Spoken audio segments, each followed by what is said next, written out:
to my lip. I'm Claire. Before I begin my story, I want to tell you all that Ouija boards are probably the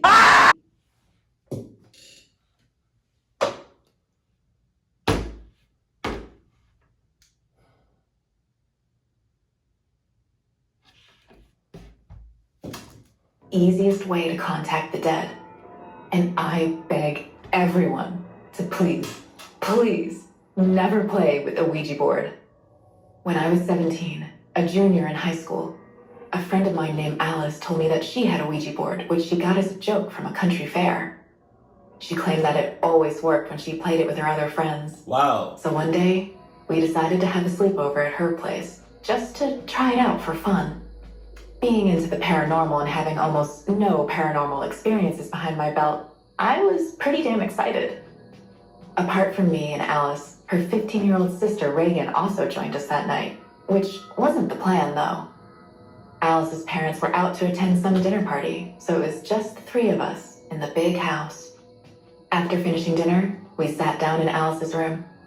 Alice placed the Ouija board in the middle, and just then, the power cut happened. There was no hesitation. There was no pauses. There was no breaks. There was no like, wait a second, dude. I don't know. We should. There was none of that. It was like widely accepted. Like they all got in the room. We playing this shit. We not going nowhere. Clock. Ashley, I wish you would try to leave. It gave me goosebumps. What are the odds? I hope this isn't a prank, Alice. Reagan got up and looked outside the window. Seems like only our house doesn't have electricity. Wow. That's weird. I'll light the candles. We have to wait for Dad to come home so he can fix this. Okay, I'll help you. Alice and Reagan lit up candles around the room and placed one to get a clear view of the Ouija board. We placed our fingers on the wooden heart-shaped cursor, and Alice asked the first question. Is there any spirit with us right now? Without wasting a single second, the cursor moved to yes. God damn. I panicked. I didn't move the cursor, and from what I could tell, Alice and Reagan's fingers were barely on it. The cursor seemed to come alive and move literally on its own. My eyes widened in fear, but Alice calmed me down, saying, "It's okay. Ask the questions." My ass, it's okay. What is your name? The cursor moved to John. Ah! All of a sudden, Reagan screamed, and her hands began to shake. Fear turned her face completely pale, and before we could understand what happened, she grabbed my arm tightly and brought her face extremely close to mine. Her eyes were all white, and she began whispering gibberish in a freakish way while staring at me. "Get off me! Get off me!" I screamed and somehow freed myself from Reagan's tight grasp. She put her claw-like hands on the floor, and her face became distorted, like she was trying her best to fight something inside her. Her demeanor changed. So at what point do you all just haul ass and just repent? I don't know if you could repent. You know, at what point do you just run? You know, and just never look back and never even talk about what the hell just happened. At what point do you do that? Cause it's sure as hell don't look like y'all doing it right now. Y'all look like y'all mad comfortable right now. Like I don't see nobody putting on no shoes. I don't see nobody getting ready to, you know, like cut. They just like, it's just crazy. It's crazy as hell. Oh God. Drastically, she began growling like some wild animal and was taking deep breaths, heavy with aggression.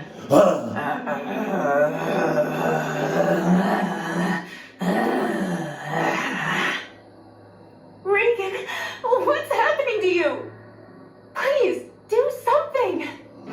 Reagan started rocking back and forth, sitting on the floor, and continued making distorted noises. It was straight out of some horror movie. Alice realized the situation was getting out of hand. Hold my hand, now! I am calling out to John. John, you must leave us. Goodbye. Say it with me, Claire. Goodbye, John. Goodbye, John. We both began screaming goodbye to the spirit. I noticed that Reagan was somehow calming down. Her breathing got normal, and then she fainted on the floor. The power came back right at that moment, and the candles blew out on their own. Oh, for real? As if someone extinguished them on their way out. Oh, yeah? Once the light hit the room, we discovered that Reagan had wet herself. Alice and I sprinkled cold water on her face and somehow woke her up. After waking up, she didn't say a single word and went straight to the washroom. Oh, no. I knocked on the bathroom door repeatedly. I was worried if Reagan felt all right. Alice asked, Reagan, are you okay? Come on, let us in. But she didn't open the door for half an hour straight. When she came out, we were shocked to see her face. She had bruises all over her face as if she was beaten up badly. Jesus. Her eyes were blood red like she hadn't slept for weeks. Oh my God. I'm going to bed. That's the only sentence that came out of her mouth that night. Alice and I couldn't ask her any further questions. The next morning, we went to her room and found her standing outside the window, staring at the streets. Reagan? How are you feeling now? Fine, No. she replied, without turning her face towards us. I've been meaning to ask you, do you know any John? That's when she turned back at us in one swift motion. Her eyes were wide. A slow, eerie grin appeared on her face. What? Say something! What she did next still scares me too much to sleep. She sat down on the floor like a four-legged animal and sniffed the air like a dog. I better take a shower. I still smell like piss. And then crawled to the bathroom like a baby. That was the last time I went to Alice's house. A few days later, I heard Reagan was suffering from a high fever. Her body was filled with red rashes and her tongue turned black. John got up inside of that. John got up inside of that. He got all that. All that. He got, yeah. No condom necessary. He got inside of that.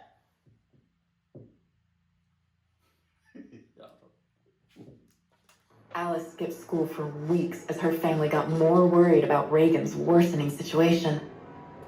A month after the Ouija board incident, we were sitting in our class when the principal informed us that Reagan Miller had taken her own life by hanging herself. Hey, question. Do y'all, in the comment section, do y'all believe in Ouija boards? You know, as far as like, in a sense, like, you can contact the other world, like the spirit world. Like, do y'all believe in Ouija boards and in what they can do? I think I do, but I'm still not going to, get out and get a Ouija board, regardless of the size, regardless of the brand, and regardless of how much it costs. You know what'd be crazy? Don't you know at McDonald's, I don't know if they still do this, but what if McDonald's, like, when they sold, like, the kids' meals and they put a toy in there? What if they put, like a toy about this big, but it was a Ouija board. It was fake, but like, House cellar. All the students and school authorities attended Reagan's funeral at our local church. I was standing beside a group of teenagers when I overheard their conversation. Isn't it creepy that Reagan killed herself the same way John did? As soon as I heard the name John, I knew I had to talk to them. So I approached them and asked, "Who's John?" What they told me still scares me from sleep. John used to be a 30-year-old man who worked in the school cafeteria. He liked Reagan, and one time even tried to flirt with her. But Reagan threatened him that if he ever came near her, she would report him to the principal. 3 days after that, John hung himself in his cellar. I still can't wrap my head around this spooky incident. Was it really some dead person's soul that possessed Reagan to make her take her own life? Or was it Reagan's troubled mind that secretly blamed herself for John's death and decided to put an end to her grieving conscience? What do you think? Hey guys, I hope you're enjoying the video. If so, please leave a like. And also, a small percentage of people that watch my videos are actually subscribed. If you want to support this channel and make this channel... I don't know why, but I feel like this number is like... is the same every time he pulls this up. Maybe it's different, but I just feel like it's the same numbers. Reach the 1 million mark, please consider subscribing. It's free and you can change your mind later. Enjoy. Being born in a poor neighborhood is not easy. Even as a child, you have to experience all sorts of things that would not happen in a wealthier neighborhood. Among all those things, insecurity can be one of the most important issues. It may sound I don't like the way she said that. You know? You made it seem like cluckiness doesn't happen in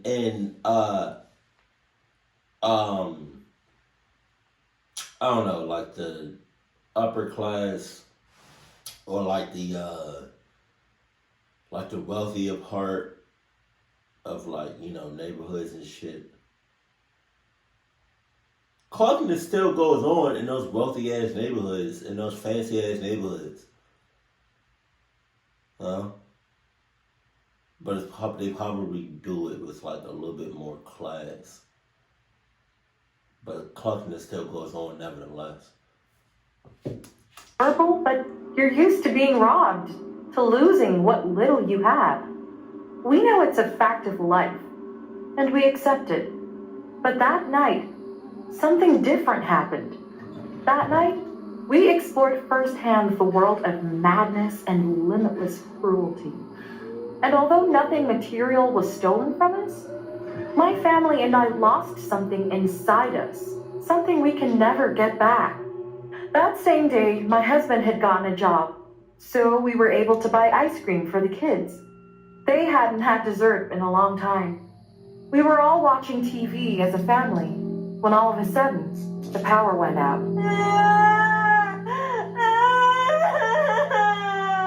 Easy, easy, the power just went out. It will be back soon, sweetie. Hey, Bobby, do you want to help me check the fuse box? Yo! They both, right now, the way they look at each other, they look clunked. Hey, Bobby.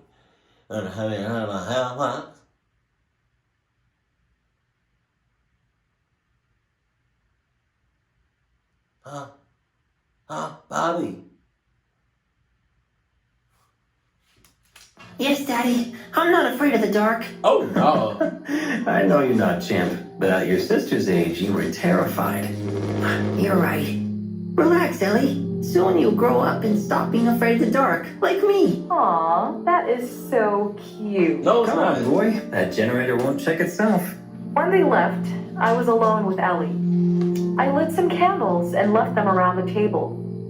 I turned on the radio and distracted myself by listening to music. Until out of nowhere, a scream distracted me. It was coming from the basement. Ellie, go to your room and close the door. I'll be back as soon as possible. Yes, Mom. Then I'll take a candle. I ran to the basement to see what happened. When I got there, I saw Bobby. He was crying with his flashlight on. Oh. My baby, what happened to you? He fell on one of the little cars. I told him not to leave on the... Did he? Did he fall? Or did you big ass push him?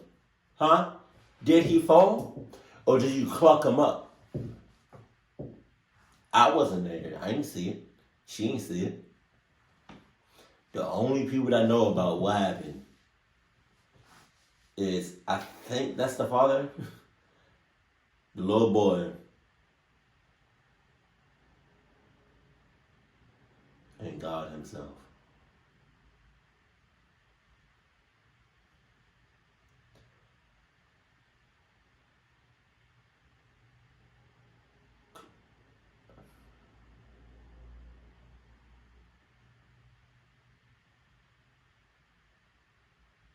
Don't you know how some people, when something happens, they be like, there's two sides to every story?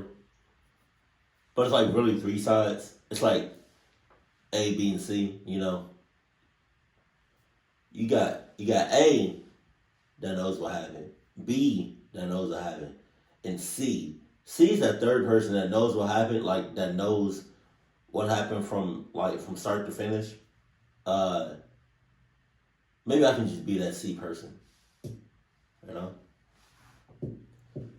I'm not calling myself God. I'm just saying, like, as far as like, just saying. You know? Because really, God knows, you know, what happened like in that little situation. Excuse me. I'm just saying. He knows the father knows what happened. The little boy knows what happened. And Gattor knows what happened. Cluck, what you talking about? Floor. My knee hurts. Now you see what happens when you don't listen to your father, Bobby? I'm sorry. I know you do. Hey, Bobby, cover your ears for a minute. I have something to say to your mommy. Oh, no! Yes, Daddy. This time I will behave. Abby, there's something that's bothering me. What's wrong? You're scaring me. There's a cut wire in the fuse box. It could have been some rat, or maybe the wires were old. But I don't know. Look at these wires. Don't you think the cut is too precise? Are you trying to imply that there might be someone in the house? I don't know. For now, let's go upstairs together and... Wait a minute. Where's Ellie? I told her to go to her room and lock herself in. Let's go get to her right now. Yeah. Son, Mom and I will go look for your sister in the house. Maybe some bad man came in. You'll stay here with your flashlight and behave yourself. We'll be back as soon as possible. Whoa! Wait a minute! Damn it! Run that shit back. Hold on. You mother cluckers. I went back, wait. Yeah. Son, Mom and I will go look for your sister in the house. Maybe some bad man came in. You'll stay here with your flashlight and behave yourself. Wait! Alright. Mom, Dad, y'all about to split this oil? And, yeah. So I just want to leave it at that. Y'all both about to get this jammed down your throat. That's crazy. Y'all really just said that. Y'all really just, oh God. So y'all don't care about neither of us. Y'all don't care about neither of y'all kids, do y'all? You don't care about me. You don't care about my sister. You don't. Cause old dude just clucked her up. Now y'all both about to go check on her. It could be an inside job. Y'all both could be in cahoots. I'm not gonna rule that out. Both of y'all gonna check that out? Go check on y'all daughter? Alright, so then while I'm down here by myself, so I can get clucked up too? No, Iggers. That's not how that thing works. Jesus. Look, I know we're a white family, and I know with white movies and TV shows, we typically, like split up and go our separate ways in a cluck ass situation, but we're not doing this shit right now. We're not doing this. You're not about to leave me down here. We'll be back as soon as possible. Understand? Cat. Yes, Daddy. Y'all got a cat? It's Mr. Rogers. Do you think you can take care of it while we're upstairs? Yes, Dad. I'll make sure nothing bad happens. Greg, are you sure about this? Yeah, I checked the whole place as soon as we got down. There's no one here. Oh, yeah. We both walked to Ellie's room. Bobby locked himself in the basement. Our son was definitely fearless. When we got there, I gasped and snatched my husband's flashlight. Ellie's door was open, and I told her to lock herself in. I entered the room quickly, and Ellie was in the corner. Is it Ellie? Near her, there was a 6'2" man in a hospital gown pointing at her. She is my daughter. His voice was quiet and calm, but at the same time heavy. Every word that came out of his mouth conveyed peace, but a bad peace, like death. The man turned around, and my husband and I gasped, terrified. His face was all distorted. He had a huge smile, but the look didn't fit his face. His eyes were tetric, twisted and cruel. She is so beautiful, so sweet. Daddy loves you. In response to these words, my daughter started to cry desperately. I ran to the girl and grabbed her, took her away, and we closed Ellie's door and went to the kitchen running. What just happened? Who was that man? We gotta call the police. Yes, we need to get Bobby and get out of here now. Abby, what are you doing with that little girl? That little girl? She's our daughter, you moron! Abby, Ellie wasn't dressed like that. Mom, Dad, here you are.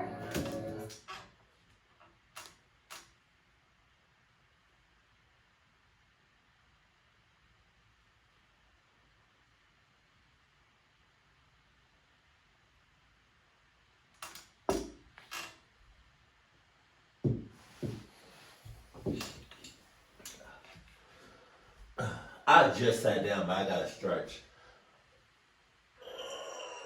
Oh.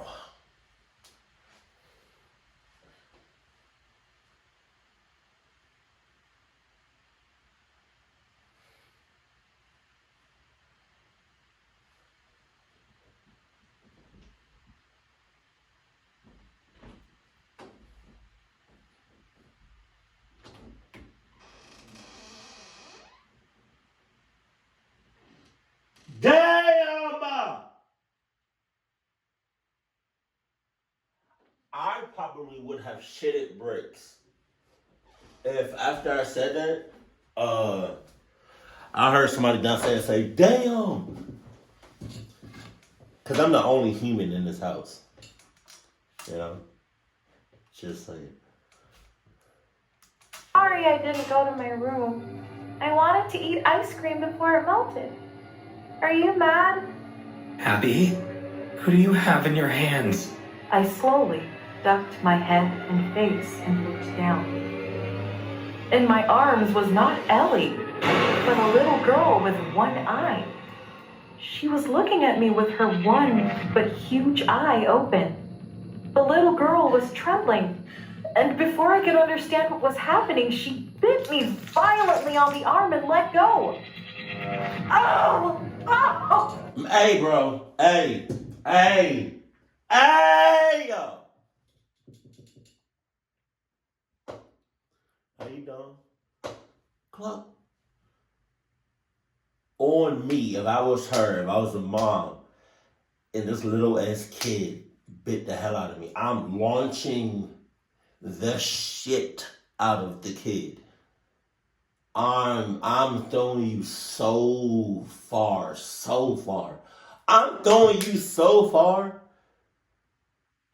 that an NBA player, NFL player, or a coach, or anybody in the NFL would have saw me launch that kid and was like, damn, where he been at? He should have been on this team.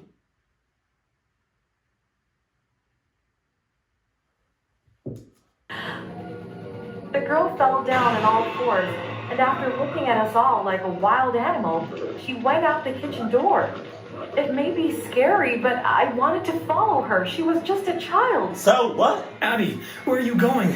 She's just a kid. She just a kid my ass. She just a kid my ass. She just a kid my ass. She just a kid. She just a kid. She just a kid. She just a kid my ass. She just a kid my ass. She got one eyeball. She got scuffles on her face. She got a nightgown on her gown. She gonna just a kid my ass. Just a kid my ass. Just a kid. Just a kid. Just a kid. Just a kid in my ass. Oh, she bit you on the arm. Oh, she bit you on the arm. Oh, I need to black out blue. What? Weird. Ah! When I My shit would have been shitting. opened the door, the man from before was standing in front of me. Without letting me react, he grabbed me by the hair and dragged me into Ellie's room. My husband and daughter ran in my direction, but this person locked the door with a piece of furniture. Immediately, without saying a word to me, he jumped up next to me and started biting my face. His daughter, who was under Ellie's bed, quickly jumped out from under the bed and also started biting me, but my legs. Ah! Please help me! I thought I was going to die, devoured by that horrendous family. But after a lot of effort, Greg managed to open the door and kicked away the man who was attacking me. As a reflex action, the girl also backed away. My husband grabbed me and pulled me out before the man could jump back in, and I managed. Why did they walk away together with his arm around her shoulder? Talking about, but they walking away kind of like slowly, but they walking away like the job was done. The job was not done. The job was never done. Why are they not clocking them up? Why are they not hitting them with a baseball bat, kicking them, punching them until unconscious? Like, I'm sorry, not sorry. In this situation, I'm not gonna beat you until I'm gonna beat you more until, like, some people beat up each other. I mean, some people like beat up a person, you know. In certain situations like this, sometimes they beat up the person and unconscious, or somebody beats them up until they can't, like, you know. That's gonna be me. I'm gonna beat you. I'm gonna cluck you up until yeah. I closed the door on him. As they both tried to get out of the room, Greg and I held the door, and Ellie, who didn't understand what was going on but wanted to help, put small boxes on the door to block it. After a few seconds, we heard a noise at the window, and the banging stopped. I opened the door as Greg ran to get Bobby, and the room was empty. They had both gone out the window. I went to the hospital to get my wounds treated while Greg went to the police station.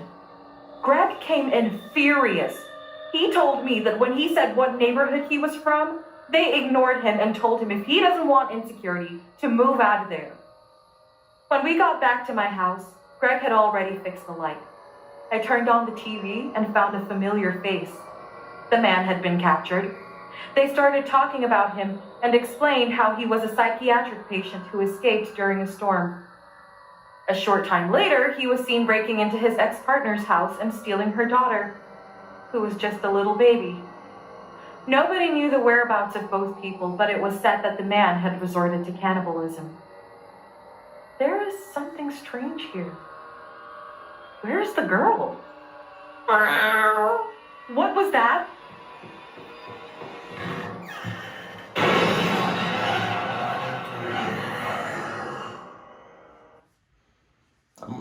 Who was not afraid of the dark during their childhood. I've heard it's because of the anxiety of not knowing what's there. But in my case, I knew exactly what was in the darkness. Oh, yeah? Which haunts me to this day. When I was a child, for a long time I was the youngest in my whole family, since my parents had me being a little older than usual.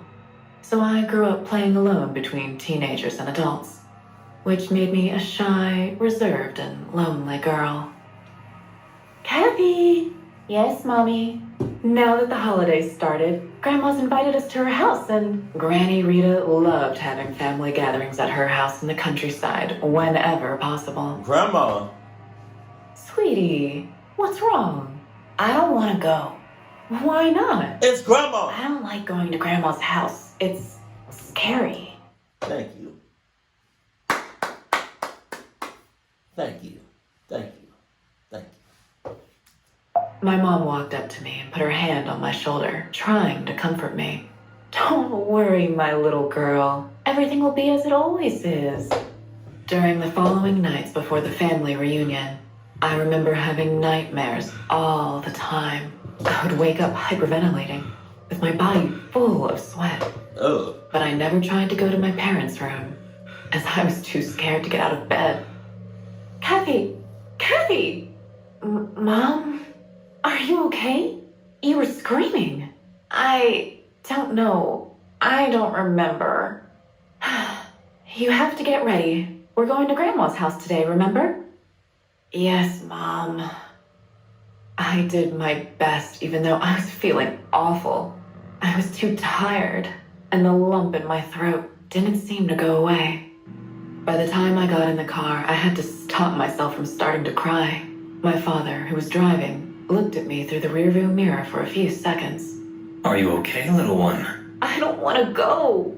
Is this about the monster? The monster? Last time, Kathy was really scared of a monster. There are no monsters in Grandma's house, honey. Yes, there are.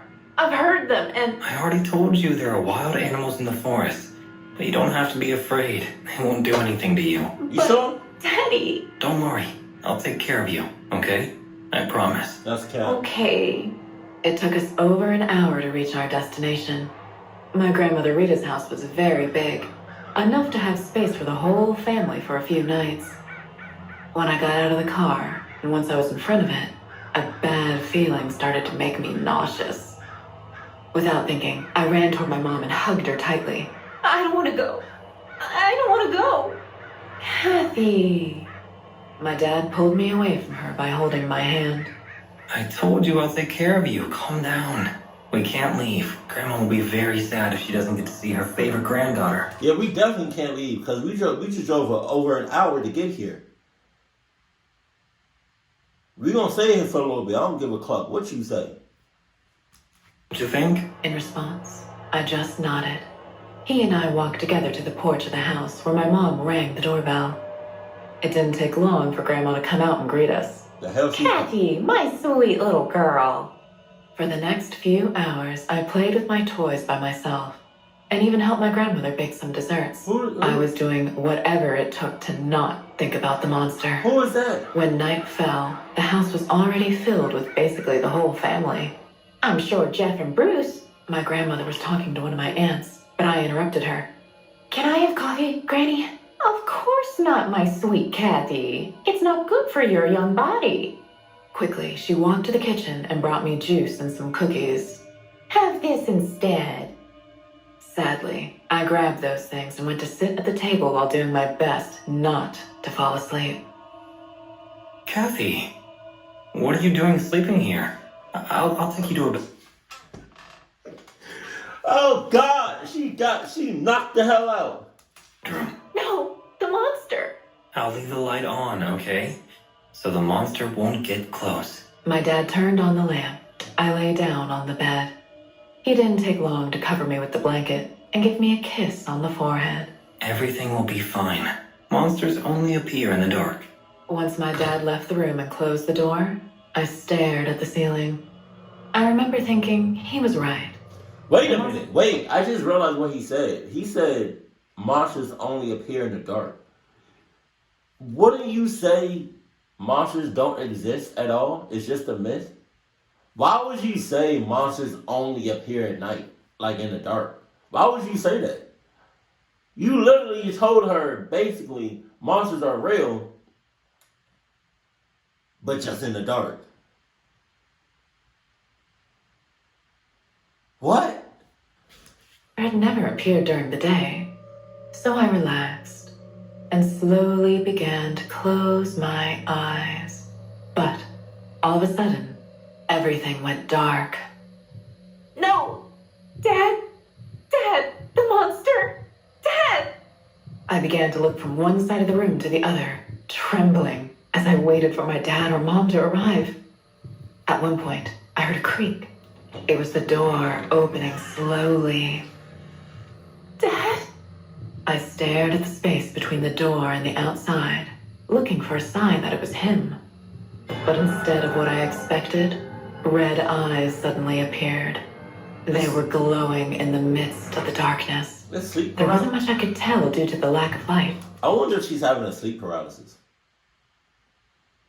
Or I wonder if the grandmother is like giving her something to make her hallucinate. I don't know. But I knew it was the monster. Please, go away. Instead of leaving, I clearly heard his footsteps as he entered the room. I didn't think the situation could get any worse until the door creaked again, and I saw another pair of glowing eyes. At that point, my breathing started to get so loud that I had to cover my mouth with one hand while pulling the blanket over myself with the other. It never worked, but there was nothing else I could do. From one moment to another, I felt a strong blow on the bed. Ah! One of the two monsters had dug its claws near my foot. He was very close to me. Stop! For an instant, all was silent. I thought it was over. When I heard him again. What are you trying to do, pathetic girl? As the monster spoke, its voice was getting further away from me. I want to hear you cry. It's like food to me. The other monster kept digging its claws into the bed. In fact, he did that so many times that he tore up the blanket. In the blink of an eye, what was left of the blanket had fallen to the floor. That's when I saw it. One of them, the biggest, was right next to me, with an expression as if he was extremely hungry and desperate. My crying seemed to truly be like food for him, but I couldn't even make a sound, as I was frozen like a statue. If you don't cry, we'll have to hurt you. I started crying as soon as I felt the other one, the tallest, moving its sharp claws on my foot. Please! I saw their bodies as dark as a shadow, covered in fur and scales before closing my eyes. But as suddenly as they had gone out, the lights came on. I stopped breathing for a moment when it hit me. They had the faces of my cousins, Jeff and Bruce. Finding out what those monsters really were wasn't much better, since I realized that in reality, there is something worse than creatures with claws and fangs. Sick people who feed on the suffering of others. That's why, since then, there is nothing that haunts me more than the memory of the psychopathic expressions of my cousins. God damn. God damn. Damn. That's crazy. Well, I mean, it's not that crazy. It's not that crazy because it's like you have family members just like that be doing some cluck shit. But I don't know. I've never heard of like you might as well get some divorce papers because it's like you can't. Your family is not safe. You need to find a new family. Go to like one of those. I forgot what it's called. Or just find you a new, safe, friendly Adidas family. You know, because obviously this family is out to get you. You know, maybe your mom and dad they can say how much they care and love you all they want, but in reality, they out to get you. Club, you talking? Keep it cool, keep it classy, and I love you. Stay happy, my family.